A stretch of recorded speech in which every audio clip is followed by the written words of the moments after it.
اعوذ باللہ من الشیطان الرجیم بسم اللہ الرحمن الرحیم السلام علی الحسین وعلی علی ابن الحسین وعلی اولاد الحسین وعلی اصحاب الحسین وعلی انصار الحسین۔ پچھلے ویڈیو میں ہم نے بتایا تھا کہ ایک حقیقی عزادار کی جو خصوصیات ہوتی ہے، جو صفات ہوتی ہے، وہ سب سے پہلی صفات یہی ہے کہ وہ امام حسین علیہ السلام کی معرفت کو حاصل کرتے ہوئے اپنے کردار اور گفتار میں تبدیلیاں لاتے ہیں۔ ایک حقیقی عزادار کی دوسری خصوصیات یہ ہے کہ وہ اپنے وقت کے امام کی معرفت کو حاصل کر لیتا ہے، اپنے وقت کے امام کی شناخت حاصل کر لیتا ہے۔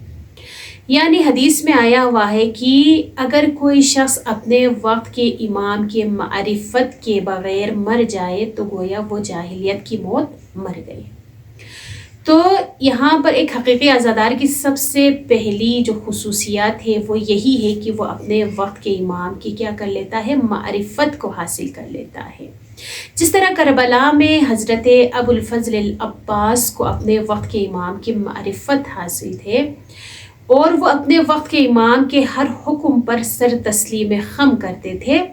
تو یہاں پر ہمارے لیے بھی ضروری ہے کہ ہم اس وقت میں جو کہ ہمارے وقت کا امام غیبت میں ہے، تو سب سے پہلے ہم اپنے وقت کے امام کی معرفت کو حاصل کر لیں، پھر اس امام کے معرفت کو حاصل کرنے کے بعد امام کے فرامین پر عمل پیرا ہو اور اپنے گفتار اور کردار میں تبدیلیاں لائیں۔ تو یہاں پر ایک حقیقی عزادار کی جو دوسری خصوصیات ہے وہ یہی ہے کہ وہ اپنے وقت کے امام کی کیا کر لیتا ہے، معرفت حاصل کر لیتا ہے۔ اگر ہم اپنے وقت کے امام کی معرفت کو حاصل کر لیں تو وہاں پر انسان کیا کر لیتا ہے، اپنے وقت کے امام کے حکم کے سامنے سر تسلیم خم ہو جاتے ہیں اور ان کے تمام فرامین پر عمل کر لیتے ہیں، ان کی طرف سے جو بھی احکامات آتا ہے ان پر عمل پیرا ہو جاتے ہیں اور اپنے کردار اور گفتار میں تبدیلیاں لاتے، اپنے آپ کو برائیوں سے بچا لیتا ہے، محرمات سے اپنے آپ کو دور رکھتا ہے اور جو چیز خداوند عالم کی طرف سے انسانوں کے لیے حلال قرار دیا ہے ان چیزوں پر کیا کر لیتا ہے، عمل کر لیتا ہے۔ تو یہاں پر جو اپنے وقت کے امام کی معرفت کو حاصل کر لیتا ہے وہ انسان ایک ایسا انسان بن جاتا ہے کہ اس کے کردار اور گفتار میں بہت سارے تبدیلیاں آ جاتے ہیں۔ جیسے اگر ہمارے معاشرے میں ہم دیکھیں تو بہت سارے ایسے مسائل ہیں کہ مثلا ہمارے معاشرے میں حجاب کا کیا ہو رہا ہے، لوگ ابھی حجاب کی پابندی نہیں کر رہے اور اولاد کی صحیح تربیت نہیں کر پا رہے، تو یہاں پر جو حلال چیزیں ہیں ان کو حرام سمجھا جاتا ہے اور جو حرام چیزیں ان کو حلال سمجھ کے ان چیزوں کو انجام دے رہے۔ اگر ہم اپنے وقت کے امام کی معرفت کو حاصل کر لیں، ان کے فرامین پر عمل کر لیں تو ایسا کوئی بھی کام انجام نہیں دیں گے، ہم اپنے حجاب کو بہتر کریں گے، ہم اولاد کی بہترین تربیت کریں گے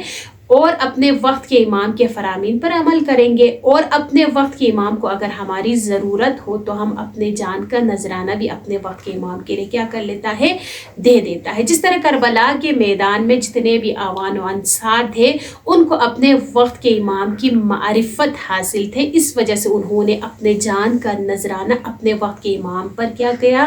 اپنے جانوں کا نذرانہ پیش کیا۔ اگر ہم ابھی ہمارے پاس بھی ہمارے وقت کا امام غیبت میں ہے تو ہمارے لیے بھی ضروری ہے کہ ہم اپنے وقت کے امام کی معرفت کو حاصل کر لیں اور ان کے لیے اپنے اولاد کی بہترین تربیت کریں، تاکہ جب وہ ظہور فرمائے تو ہمارے اولاد بھی ان کے رکاب میں اپنے جان کا نذرانہ پیش کرے اور ہم سب امام کے اعوان و انصار میں شامل ہو جائے۔ کربلا میں حضرت ابوالفضل العباس کو وقت کے امام کی معرفت حاصل ہونے کی وجہ سے جو کچھ امام حسین نے حضرت عباس سے فرمایا، حضرت عباس نے ان پر عمل پیرا ہوا، ان پر عمل کیا۔